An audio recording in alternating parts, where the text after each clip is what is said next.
The card on the bottom of the deck is the Knight of Stones. It's represented by Wolf. Stones is Taurus, Virgo, Capricorn, typically. Although it can be more an overall energy for some of you, having to do with how you manifest your coin. In other words, say you're changing jobs. This could be about changing jobs.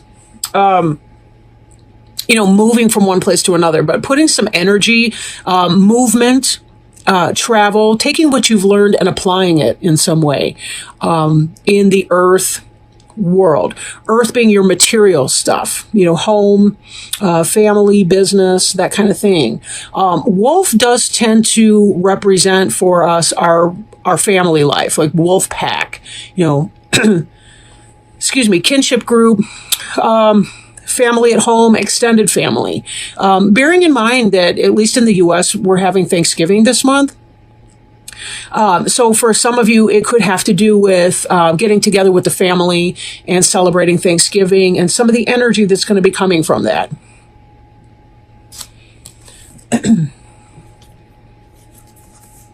Now, looking at something in your recent past, or it could be the present tense, but that is moving into your recent past, we have the Four of Arrows, which is rest, bodily rest, mental rest, just kind of taking some time out. Maybe some of you are having a 4-day weekend if you have Thanksgiving and Black Friday off, but taking some time to meditate and rest, relax, kind of withdraw from things, get a sense of where you need to go. We understand that with a butterfly, for instance, it's when you go into the chrysalis phase, when you withdraw from the world, you're alone in your cocoon, or I'm going to mix up butterfly and moth energy. It's just going to happen because that's who I am and what I do. But so imagine that you're kind of in that chrysalis metamorphosis stage.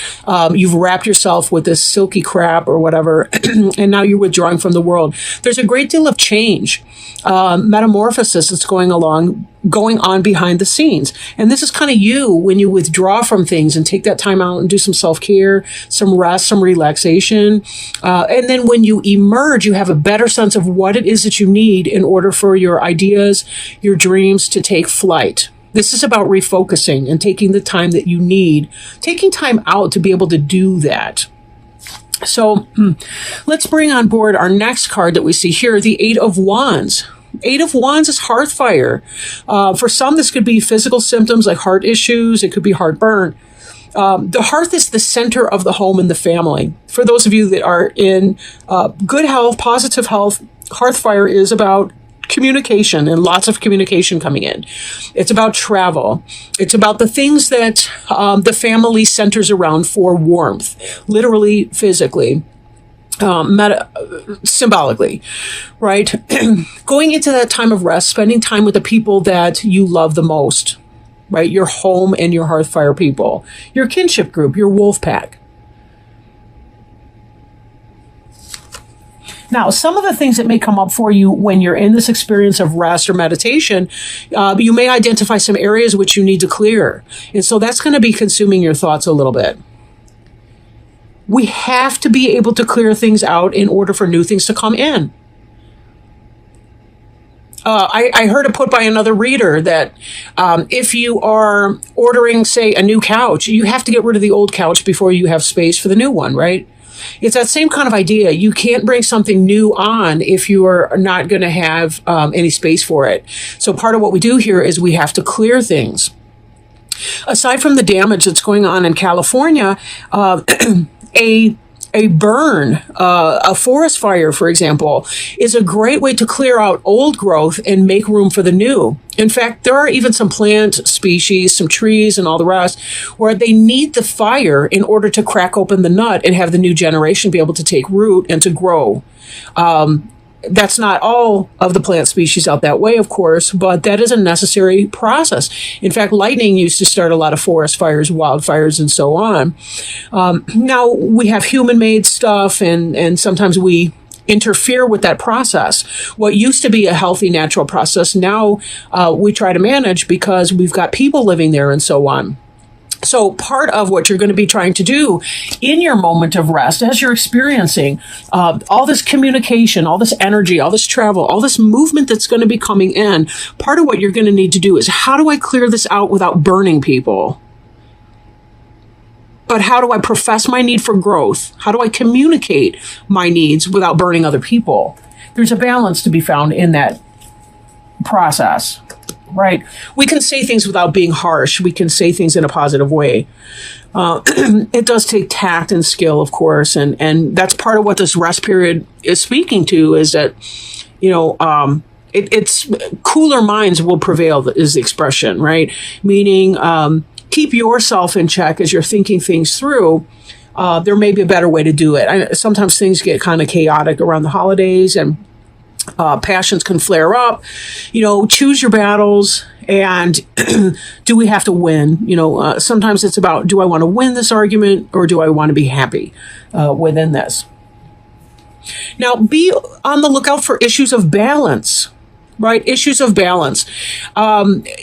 Some of you may find that you are really feeling at peace with yourself, and this may be in part because of this rest energy that you're having, and being able to take that time to meditate and really connect with your essence. What is the truest piece of you? We have here the element of the sun. We have the yang represented in the white horse, the red horse, the yin. We have the moon element and energy over here. We have a symbolic primordial egg with a fetus or an embryo in it. And the idea is about finding a way to balance opposing forces within yourself, so that you can, let me put it this way. There's a card called the Chariot in other decks. And one of the things is, there's two horses, typically a black and a white horse, or, like this one, a red and a white. And they represent opposing elements, opposing forces within one's own self.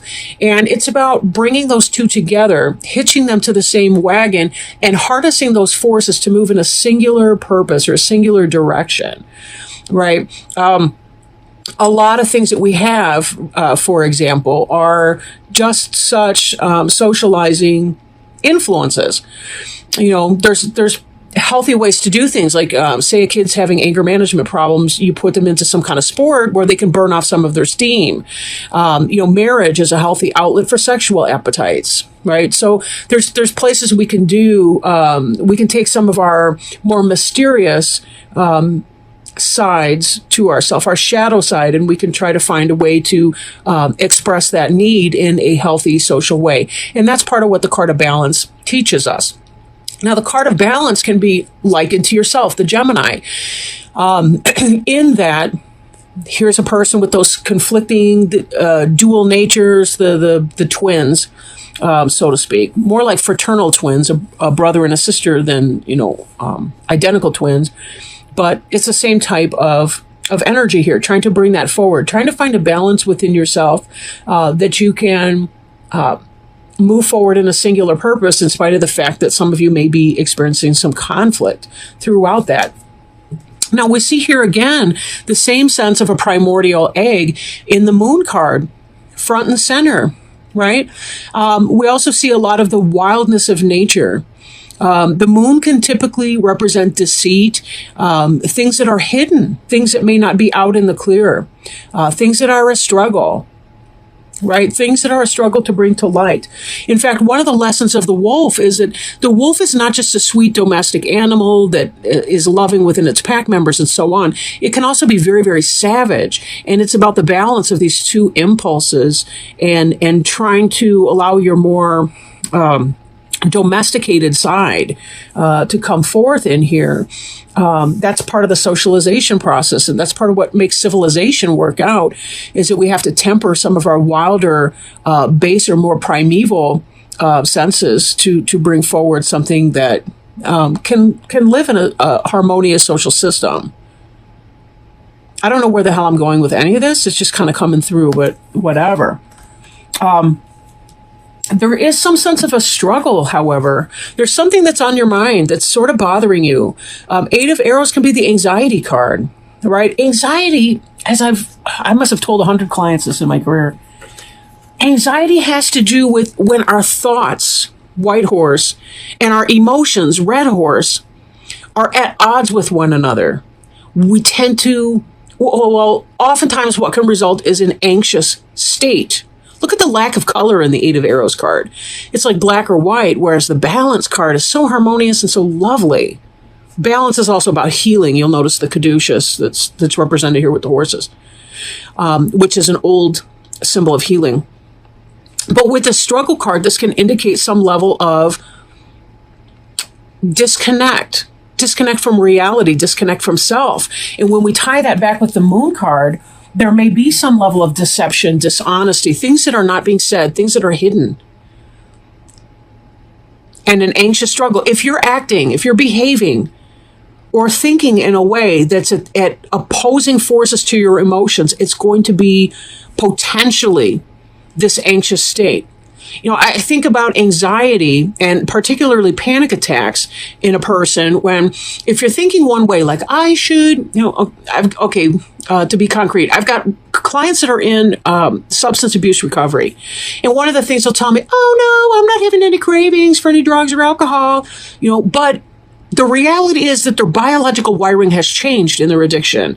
And on some deeper level, they seriously are craving, but they're in denial about it. They may not even be aware of it themselves. They want recovery intellectually, but yet their biochemical brain is telling them, I gotta have it, right? Opposing forces. So a lot of times they'll be having panic attacks in the middle of nowhere, for seemingly no reason. There could be a trigger, but maybe not. Sometimes it really is just about the biochemistry is kicking out some sense of desperation in hopes that they lose control and use again.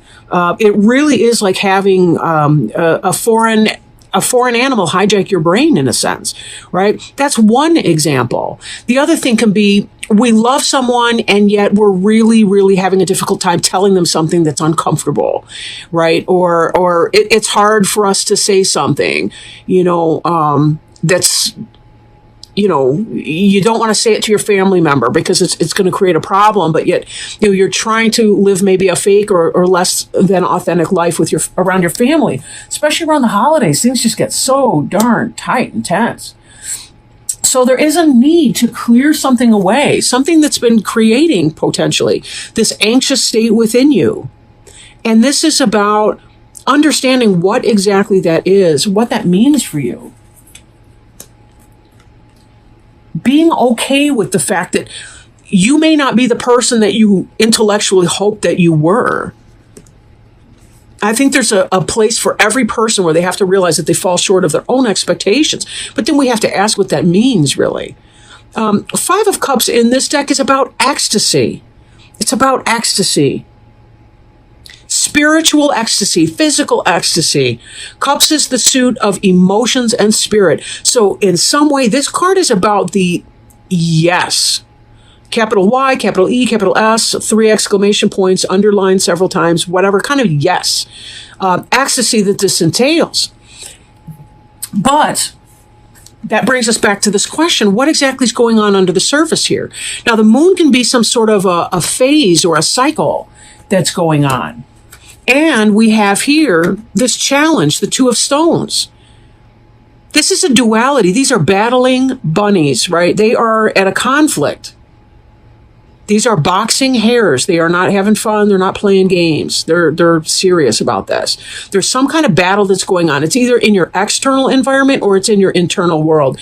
And given the fact that there's something that needs clearing here, we've got this anxiety struggle and we have some kind of a balance coming into play. It could be that you're having to make a head and heart decision and you're feeling anxious about that because you want two things that are in opposition with one another at the same time.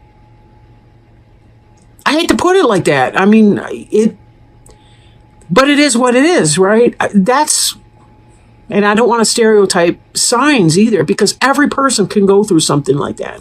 Geminis oftentimes have difficulties reconciling these two polar opposites. They want different things. They're emotional, they're passionate, and at the same time, they're like logical and cool and collected and calm. It's very hard to bring those two to some kind of a common peace. And this, again, is about internal struggle. Something's not out in the open in your home life, something that needs to be communicated, and you're struggling to communicate it. And this is where this challenge is coming from.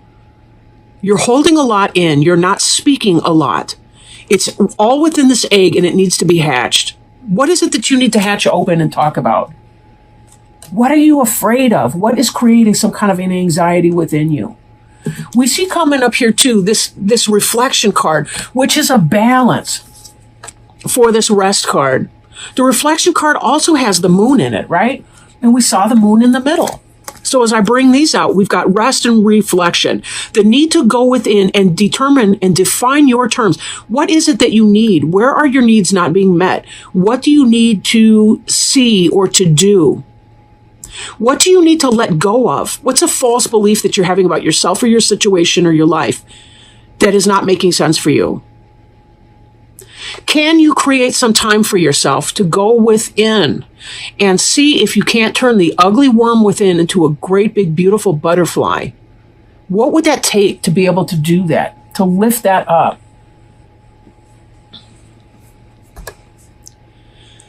Reflection is like the rest card on steroids. It's about working with the intuitive nature of the self. It's about working with lunar energies, with yin energies, high priestess energies. Reflection, meditation, psychic awareness, intuitive. This is about taking some of the mystery, some of the lack of clarity, sometimes the lunar or the lunatic element out of the moon, reflecting upon it, making it work for you. How can you channel your own personal cup of crazy into something that can be beautiful in your life? It's possible to do this, right? A lot of really great artwork, poetry, novels are written by people that are what they used to call in the olden days lunatics. People with mental illness can make beautiful art. They can have an amazing contribution to society. Now, this doesn't literally mean mental illness per se. This just means there are wild parts of ourselves that are often unacceptable to ourselves, even if it's simply because there's a societal norm or a stereotype or something that we need to reconcile ourselves to, that we fall short of some arbitrary mark, whatever that looks like. Where is your mark? Where is your line? This conflict is affecting you on an internal level. And so you're going to be keeping people at bay over these holidays. You're not going to want to let them in to see that. It's going to affect how you are relating with your pack. What do you need to get rid of? What's causing you anxiety? How can you reconcile those two opposing factors? And taking some time to reflect. Taking time for self-care. You know, I get snappish if I don't have enough self-care. If I don't take time away, I get snappish. And it's not even the person that I'm talking to. It's just that I've had my limit.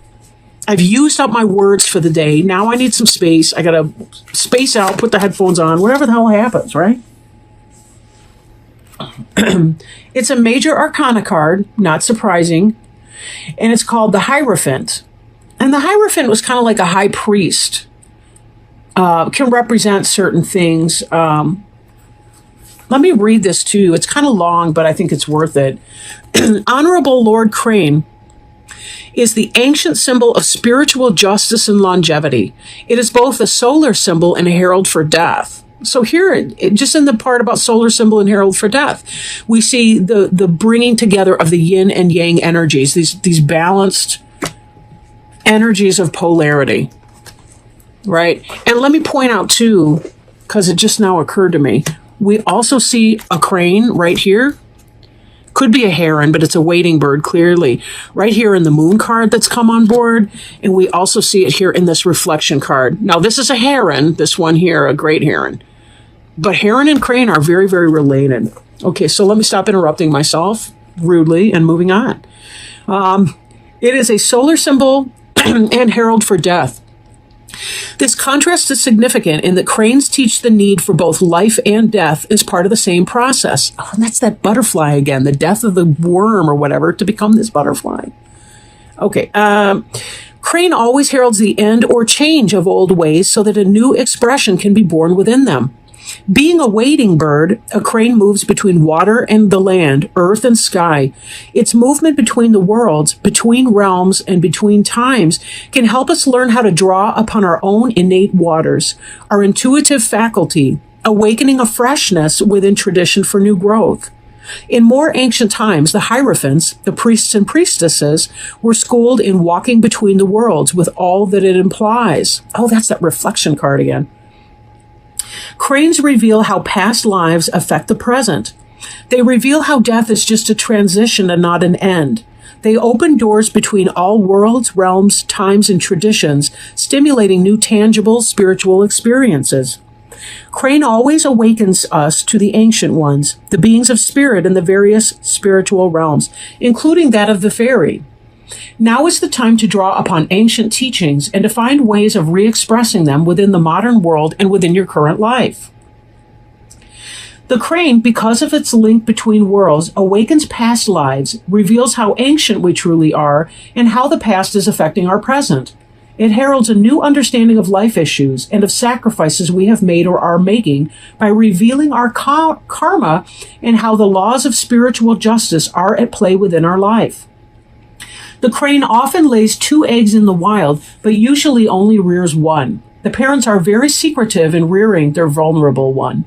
This reflects a need to develop a new sense of protectiveness, a need for secrecy in regards to something being given birth to within our life. In this way, the birth and the ensuing life will be long and productive. Crane reminds us to celebrate our creative resources and to keep them alive, and teach us that through proper focus, that to which we give birth will have a long, honorable life. The reverse crane reminds us that spiritual justice will play itself out within the mundane world, but not necessarily according to how we believe it should. Things will unfold, though, in the time, manner, and means that is best. Appropriate card. I couldn't help but thinking about this moon card when it was talking about the things, secrecy, and the things that we're about to give birth to being kept into some kind of a secrecy.